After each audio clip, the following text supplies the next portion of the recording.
Welcome to the Feed the Soul Company podcast, a space I've created to share my story and to encourage you to share yours. I'm your host, Liv Setla, and I can't thank you enough for being here. With me today is special guest Nick Rowlett. So, Nick is a professional indoor and outdoor lacrosse player for the Carolina Chaos and for the Philadelphia Wings. He went to U of M, and at University of Michigan, he was a lacrosse and academic All-American. Also, I have the pleasure of knowing him a little bit more personally because he is Hannah Grant's boyfriend, who Hannah Grant is also a recent guest on the Feed the Soul Company podcast. So if you haven't yet, go check out her episode as well. But that's a little bit about Nick. Nick, thank you so much for being here and introduce yourself to the podcast. Hey everyone, happy to be here. Liv did a great job with the introduction, but yeah, I grew up in Virginia, which is kind of how I started playing lacrosse. Had an older brother who was into it, so just being competitive, that always helps having an older brother to push you. Did my college lacrosse at the University of Michigan, and now living in Atlanta, juggling job and sports and having fun and learning along the way. Absolutely love that. Okay, so just for our listeners, remind the podcast of how old you are. I'm 25. I think that's like kind of awesome. He's juggling a lot, still super young, early in his career. Um, but yeah, just to keep in mind, could you tell us a little bit more about your background? You mentioned starting lacrosse because your older brother did it, but just tell us a little bit more about you and how you got here. Yeah. So obviously ended up playing lacrosse and continue to play today. Started out growing up playing a bunch of just team sports, soccer, basketball, football. I kind of loved football and basketball the most, but knew I wasn't going to be the size of a player to maybe take my career to the next step. So luckily enough, I grew up in Virginia outside of DC, which is an area where there's a lot of lacrosse, a lot of access to lacrosse coaching, and you have the capabilities to play against everyone in Baltimore, which is known for being a big lacrosse hotbed, and DC. So being in a competitive environment just growing up definitely helped as far as regionally, growing up on the East Coast, and then talking about a competitive environment. I have an older brother who's 3 years older who is on my team for the Carolina Chaos. Just growing up with an older brother, for any of the listeners who have one, I'm sure you know exactly what I'm talking about, but you compete in almost everything, whether that's ping pong, lacrosse, how fast you can finish dinner, whatever it may be. So just kind of grew up battling with him, competing with him. My dad played basketball in college, so I think that's where we get our athleticism from. And my mom is one of the hardest workers I know, so I think that's where we kind of get our grit and determination from. So a little bit of everything for from my whole family's perspective, but yeah, that's a little bit more about me and my background and how I ended up here where I'm at now. I absolutely love that. I'm just thinking about your answer, and then with my family, like my sister and my mom, like my sister, older sister is the reason why I started volleyball, and then my mom also being that huge grit and determination part of that. So it's just nice to hear your perspective on that too. Yeah, And definitely adds a value. so for my first question, I'm gonna ask you, if I were to Google your name, what's something that wouldn't come up but is pretty important to you in your story? Um, I think that something that's pretty cool about myself is that I'm legally blind in one eye. Oh, So I've got almost no vision in my right eye. I've had a contact in that eye since I was in kindergarten. So been putting in contacts for 20 years now. And I just think that at least in the athletic side of things, it brings on some challenges as far as depth perception, peripheral vision. Um, but at the end of the day, it's just another hurdle. I mean, life is about hurdles and getting over them, and just another hurdle, another obstacle, but another opportunity as well to kind of conquer adversity, if you will. Just because in a sport like lacrosse, similar to a lot of fast-paced sports, soccer, basketball, you're always on the go, you're always moving. So with limited vision, I've thought that that's something that I'm proud of myself for, just making it this far. I know that there's actually one other player who played football at Alabama who had the same condition as I do, where just I didn't have nerves develop in my right eye. But growing up, thinking that he could play football at Alabama, just the prestigious football school that is, it was kind of a little bit of inspiration as well. I remember the broadcasters mentioning that on the live stream, but I've always said that's something that was cool about myself that probably wouldn't ever know unless you know me. Yeah. I know that I constantly walk into things on my right side, so yeah. Wow, I didn't know that. Thank you for sharing that with us. That's Hmm. definitely super unique and super cool that, and I love your perspective on it. Like, hey, like this is something that, part of my story, but I'm gonna overcome it and like that athlete gritty mindset, like just another obstacle that you can accomplish and take over. Um, Selfishly enough, I can't imagine like, oh my gosh, doing sports and then having limited vision. So can you tell us like more of your experience playing and like how is that? Yeah. Well, growing up, I used to have to wear an eye patch on my eye to try to train the other one to become better, like increase my vision quality. Um, and my brother and my parents both worked, so my brother and I were put in like after school daycare, and we would just go outside and play sports. So I learned to play with just one eye, just outside at recess, playing kickball, playing like flag touch football. And I think that that's part of the reason why maybe I never looked at it as like a disadvantage and more of like just like another challenge to tackle head on. Um, but yeah, so that's definitely where I get all the what is the word I'm looking for here? Like inspiration, just being able to do everything as a toddler in elementary school. Now, where I see it impacting me the most is in these fast-paced environments, limited peripheral vision on my right side. So in lacrosse, you constantly have your stick in one hand. I'm right hand dominant, so a lot of times my stick is behind my head. And when I have no peripheral on one side, I'm easily checked, like they can easily take the ball from me. So it's an awkward conversation I have to have with every new team I'm on. Like, hey guys, if there's somebody on my right shoulder, you have to yell because I will never be able to tell. And it's just something that it's just easy conversation, and most people don't know because I don't just tell them, and it's not really noticeable. But yeah, that's kind of the one adjustment nowadays that I have to make is just kind of letting my team know that it's not that I'm not looking for them, it's that I probably just don't see That's really funny. Like, hey guys, just a quick thing I want to share, but so yeah, I can't see out of that eye, so you gotta tell me where you are. them. That's really cool. Can you tell us more like moving from team to team? So like making it from you played club level lacrosse, then D1, and then to professional. Have you received any like, I don't know, like any adverse reactions or pushback from anyone, or like what has that been like?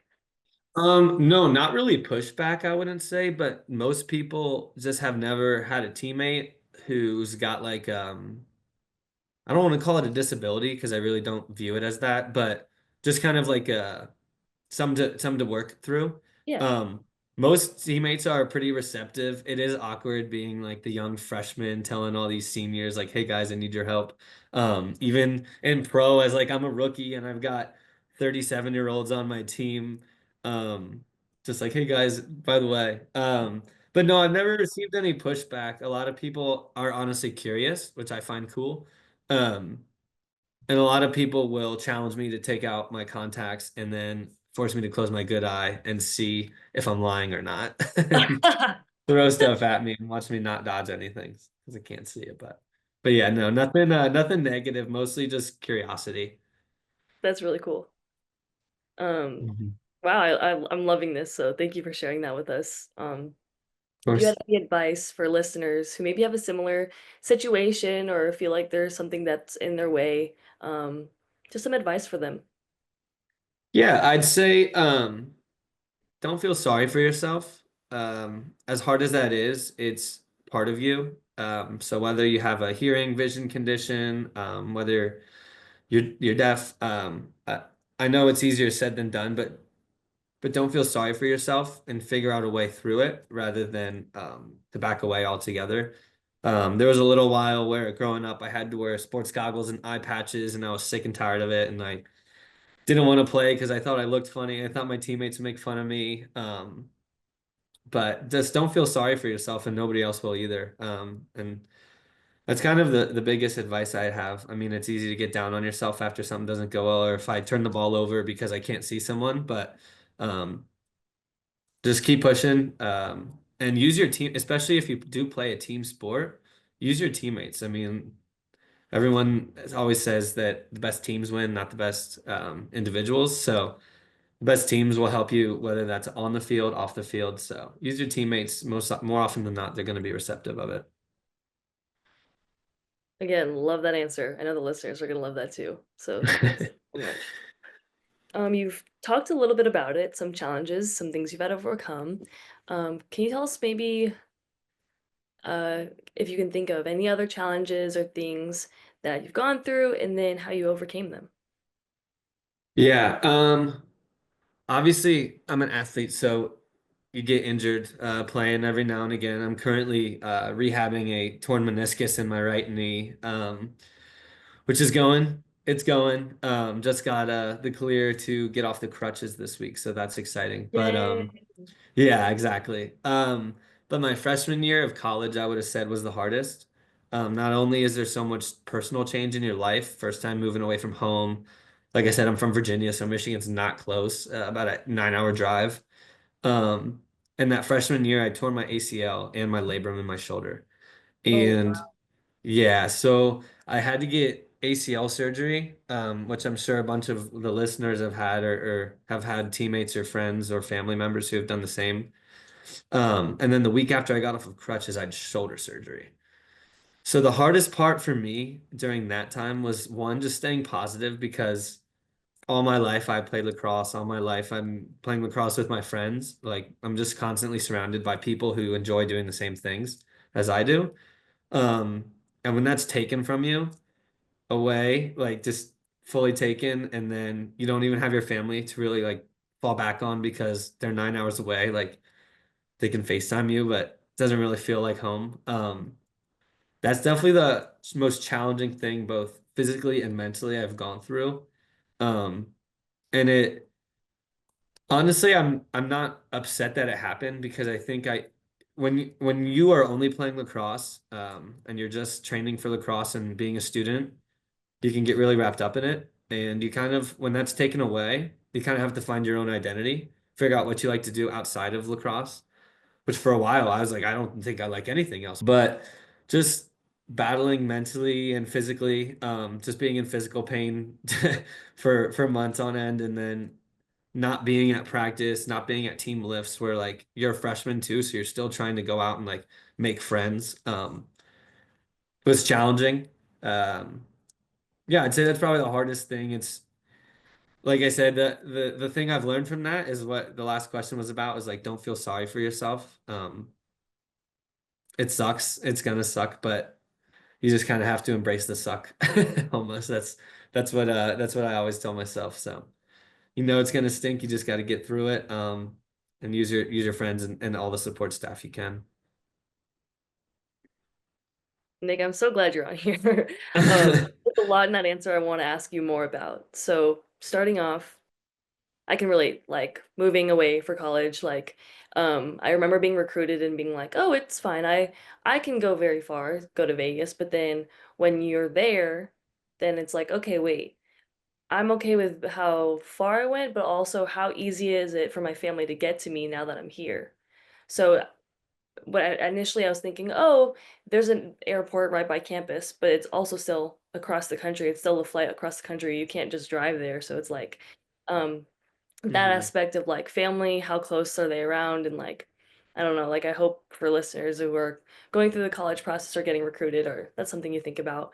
Um, so I just noticed that and I wanted to relate, but also, I just love how you like your perspective on the injury. It's like, yeah, like that injury sounds gnarly and it does affect more than just okay, yeah, physically moving this hurts, but then also it's like especially at the time you're in being a freshman, it's like now I'm not around the team. Now it's hurting my mental, and then all these different things. So I'm so glad you touched on all of those things because it's all part of it, all part of the journey to get back. It's yeah, you're rehabbing that part of your body, but you're essentially like then you have to get back in the routine of things. So that's just like more holistic recovery in a sense from an injury. Um, quick question for you. What were some things that helped you like Mhm.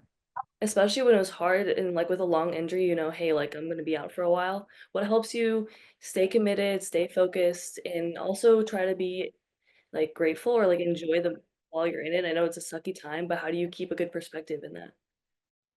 Yeah, I'm actually going to touch on something. My grandpa had a disease called Huntington's disease, which is kind of like a mental deterioration as you get older. So he was in an old folks home and clearly like declining. But every time I would go visit him, we would call him Pop. Pop, how you doing? He'd always be, I'm doing great. No matter what the circumstance, I'm doing great. Oh, He could be in a wheelchair, he could be in pain. He's always doing great though. Um, and I think that helped me just going through that because you can see that he's clearly not, but feeling sorry for himself isn't going to change the disease that he has. But being positive can change the people's mood around you, and they can be more impactful in your life as well. So I think that's where I got like my positivity from. Even just like a month and a half ago, as I tore my knee, I'm like laughing in the chair. I'm like, here we go again. You know, it's just another obstacle, another challenge. We'll get back, but uh, definitely like find a few people who understand where you're coming from. For me in Michigan at the time is my team trainer because while everyone's practicing, I'm doing rehab with him. Um, and he does this for a living, so he knows how to be a good support. He knows how to he knows how physically and mentally taxing injuries can be on athletes. So he was my biggest support system. I still stay in touch, even though I only had him my freshman and sophomore year. But he'll still send me texts, which I think so is really much. special. Just goes to show you how through hard times you can make the best of it and like make good relationships out of it. He's a great guy, obviously, but if I didn't get injured, I don't think I'd have the relationship I do with him today. Such a special thing that, like all these are all things that, like, I don't think, like, you see in the moment, like, "Oh, I'm just injured," but then, like, looking back on it, it's like, "Oh, I learned this, I gained that," and it's like, that's really cool, like, you're touching on this relationship is like, this was important, this is what I got from it," and then I think, again, like, just your perspective, super positive, and I know people listening can probably learn and also appreciate that, and, like, yeah, like, that's how you do it. When you have tough things coming your way, like, do your best to stay positive and, make the most of it because it's meant to happen. It's gonna teach you something, but it's up to you to kind of take that perspective. Um, I also had a question for you. You touched a little bit on just you basically said, had this not have happened, I wouldn't have thought about my identity like outside of sport. Um, can you kind of elaborate a little bit more on that? Yeah, I can. So you find yeah. When I was a freshman in college, 17, 18 years old, like my happiness was playing sports because I had just grown up playing sports. That's where all my friends did. It was my escape. If I had a tough day, I could go out and play lacrosse and forget about it. When that's not an option, you have to figure out other ways that make you happy. So, um, for me, because I had to then not only my freshman year was I just on the bench on the IR, I had to stay that whole summer to continue doing rehab because I had two surgeries. So then you can't go home, your family can come visit you, but everyone's got plans, everyone's busy. It's not always the easiest thing, like you were saying about being in Vegas and your family being in Michigan. Right? Just I learned to just love being outside. Just and fresh air is literally like therapy for me. Walking outside, even if it's for a brief second, it's if I can get some fresh air, if I can go sit in the sun, which Michigan doesn't have a ton of, but if I can go find some sunlight, that's kind of what would make me happy. I got involved later on in my career in our team's community service. Um, so one of the biggest things we do is go volunteer at the children's hospital, which was amazing. Because you're like in your head, you're thinking about your life. I got finals, I got exams, I got practice, I got to lift in the morning, I got to be up. And then you go spend 45 minutes at the children's hospital, and they would kill to have all the challenges that you have. Um, and just kind of getting it just puts things back in perspective. You're able to see exactly what these kids are going through. They're way younger than you. They've got no idea what's going on, but community service, sunshine, and going to the children's hospital with the team is was a really good way to kind of understand how, even though you might think that what you're going through is really rough, in the grand scheme of things, it's not. There's there's cancer patients, there's people who are on their 10th surgery and they're only 7 years old. And it really helps put things in perspective. And that was another way to kind of like gain some strength, gain some confidence, gain some courage, coming back. Thank you for sharing that. I think that's really awesome. Like, I'm so sad that you've had to go through the injuries that you've had, but like hearing you talk about, oh, but I gained this side of life. I learned how to enjoy this, and I found new avenues to, you know, kind of like it's kind of cheesy, but feed your soul. Exactly. Um, Exactly. I just love hearing you talk about that. It's like, because I think what people, especially this is my case growing up, like I felt like I loved playing sports. Like I was super busy. I did basketball and volleyball for the most part. When I was even younger, I did taekwondo, but that was when I was super young, but just always on the go, like going from one practice to the next. And it sounds like you love sports all around, like just super busy also in general. And it's like for me, uh, I had a concussion my freshman year, so like not many. Like I've never torn my ACL, which grateful, but knock on wood hasn't happened. But like I've just burnt out, and it's like okay, I've been in this space where what used to make me happy, now I can't access that because it's not the same. So I just kind of like how in your story you kind of like because it's physical injury that kind of pushed you to go that direction, but you're able to still find out like, oh, who am I outside of the field? Who am I outside of the gym? You know, a little bit of my experience with finding things outside of the gym. Yeah, and I think like this is exactly why I'm trying to find more people to talk about their story because it's like no one realizes it until it happens, and it's like, hey, let's talk about that a little bit more. Mhm. Um, can you take us through a day in the life of your day as a professional lacrosse player? Professional lacrosse, yeah, like a weekday or like a game day. Ooh, whatever you want to do. Okay. I'll do a weekday because I Okay. feel like that's more interesting. Everyone's got game day routines, but so lacrosse, some of you guys probably never even heard of professional lacrosse. So it's not many people make it a full-time job. You can, and people do fine, but for the majority, I'd say probably about 75% they have day jobs. So I have a day job in Atlanta, where I do sales for a roofing company. Um, but a day in my life looks like waking up, um, going to work, working throughout the day. I'm usually off call, or I'm usually just on call and like free by like between like 4 and 6. So that's when I'll go to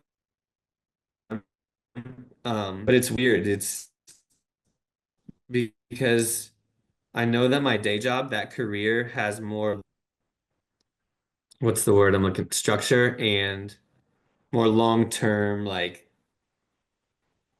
benefits, positive. I don't know the word I'm looking for. And lacrosse is short term, Hmm.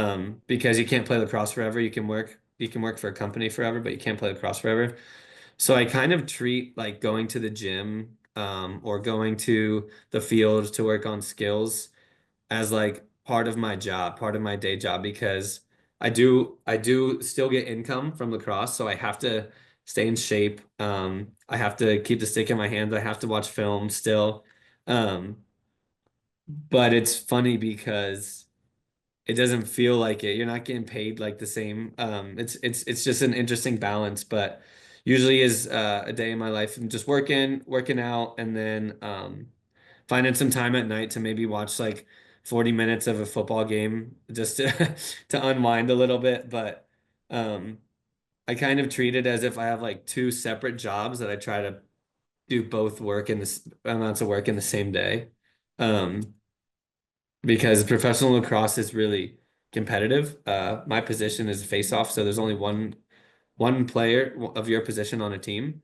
So if you're not playing well, you're done. There's only 8 teams in the outdoor league.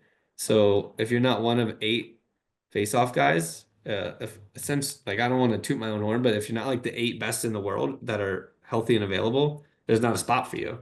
So it's competitive. So that's why I really prioritize like trying to eat healthy, trying to get to bed at a decent hour and working out throughout the week. Um, but yeah, that's a day in my life. I absolutely love that. Before I ask you my big question, um, which would be how do you feed the soul? But I do want to ask you a little bit more. You just talked about like, hey, this is super important to me. I got to make sure I'm almost like taking care of yourself off the field because it's got to help you perform as an athlete, like making sure you're eating right, getting good sleep. Just some advice for young athletes.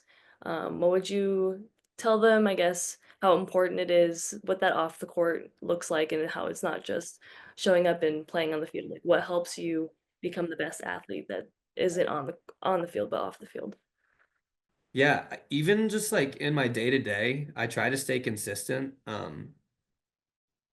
Because I think if you can live your life consistently, you can play your sport consistently. I mean, with every game, there's going to be good plays and bad plays. You might score a goal, but then you might turn the ball over.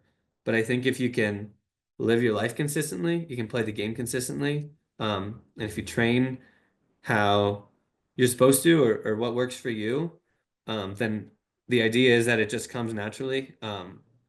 But I like to just try to stay as consistent as I can in not just my workouts, but my job as well. Like try to work the same way. If I can stay consistent in a job, I can stay consistent in the locker room. Kind of my mindset.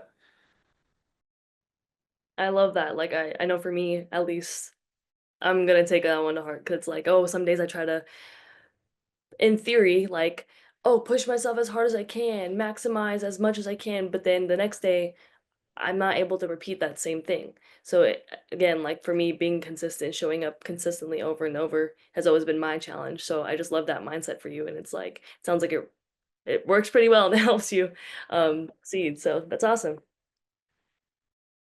Before we finish up, just a big question for you. With the pockets of time that you have, working 3 jobs basically, battling injuries, you've mentioned, sunlight, different things that help you, keep perspective. But Nick, how do you feed your soul? What helps you reset and then go back after it the next day? Um, I knew this question was coming, so there's a few things. Yeah. But I kind of touched on it, like getting outside, even if I'm just sitting on a like right now I can't really move, but even if I'm just sitting on my front porch, just getting outside and like breathing in fresh air, seeing the sunlight, watching people walk their dogs past your house, feeds my soul. It helps me forget about all of the craziness and all of the hectic that goes on in my life. Um, just for an example, like for lacrosse, you're gone 40 out of 52 weekends a year. So I'm Wow. constantly on the plane. I'm constantly in the airport. Um, but if I can get outside and just breathe in some fresh air, uh, that feeds my soul, even if it's briefly. Even if I don't have time, it's just riding with my windows down in the car that day. That feeds my soul, as well as I would say my brother. He's a big inspiration for me as well. I Um, love that. yeah, I've always looked up to him. He's on my team, which is really fun. It's a weird dynamic. Um, but it's a lot of fun and he's somebody I can go to no matter what. He'll always pick up. So son and my brother. That's super awesome. Like Yeah. I love that. Is there anything else that you'd like to share with the podcast that we haven't touched on? It's kind of cliche, but I don't know. It's kind of cliche, but like go after it. Like if you want to do something, at least give it a shot. Failing is puts you right back where you started, so why not give it a shot? I always wanted to be an athlete, play professional lacrosse. and just stuck my head down, grinded, and chased that dream, and now I'm living it. And I thank God every day that I'm able to live the dream that 5-year-old Nick would have peed his pants over, but just go chase it and be happy about it. Um, the one thing I honestly that I didn't touch on that I thought we might was like complacency. When you're playing lacrosse so much every weekend, it can start to Mm. feel old and boring. And as soon as it's stripped from you, with an injury, you realize how much you miss it. So don't take it for granted either, because as soon as it's gone, you'll miss it. But yeah, two cliche answers there for you. Kind of love it though. They're all so true. Yeah. You just mentioned a little bit about that complacency thing. Is there anything else you want to touch on that? Or just simply the fact like once it's gone, like you're gonna miss it. Yeah, I know as soon as I am either too old or not good enough to make a roster, it's gonna like eat me. Hmm. Um, so I'm doing everything I can to make sure that that moment happens as late as possible into my Yeah, career. love that. Mhm. Nick, thank you so much for being here. Seriously, I can't thank you enough. I'm so happy with um just all the wisdom you've given us, and I'm just so grateful that you were able to take some time and share with us some of your awesome knowledge. Thank you so much. Of course, thank you for having me.